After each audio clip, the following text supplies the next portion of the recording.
Welcome to the our channel. हर पल जियो का ड्रामा सीरियल गफारा बहुत ही अच्छा बन चुका है। आने वाले एपिसोड में हम ये भी देखने जा रहे हैं। सालार ताहिर सिकंदर को कहता है सब्र होता जुनेद जुनेद इस घर से जाना चाहते थे। हमें ऐसी किस्म का कोई भी एतराज नहीं करना चाहिए। सबा को अपनी गलती का एहसास हो गया, हमारे लिए हम यही काफी है। ताहिर सिकंदर कहता है इस घर को क्या हुआ है, इस घर में सब खुश थे, अब जुनेद भी ये घर छोड़कर जाना चाहता है।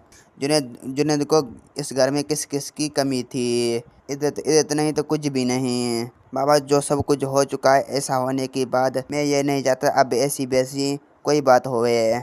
जुनेद और सबा अपनी घर में जाना चाहते हैं। घर छोटा हो या बड़ा, इससे कोई भी फर्क नहीं पड़ता। असल बात तो खुशियाँ होती है। इंसान जब खुश रहता है वो मेंटली टॉक पर ठीक होता है। और मैं नहीं चाहता जुनेद के साथ कोई भी गलत हो। जो कुछ भी है बाबा उसे नहीं जाने दे। ये बात सुनकर तार साहब कहता है सालार तुम यही चाहते हो तो ठीक है, मैं इस बारे में कोई भी किस्म की बात नहीं करूँगी। अगर फैसला कर चुकी है तो मैं सबा को फिर जाने देता हूँ। सालार कहती है बाबा कभी कभी ऐसे गलती कर देते हैं जिसकी सज़ा किसी और को मिल रही होती। अब ऐसी सज़ा जुनेद को मिल रही थी। जुनेद अपनी फैमिली से कितना दूर था। फैमिली से दूर रहना शायद इंसान को बंद में नहीं होता। दोस्तों मेरा वीडियो आप लोग की अच्छी लगी तो वीडियो को लाइक और चैनल को सब्सक्राइब लामी करना। खुदा हाफिज़।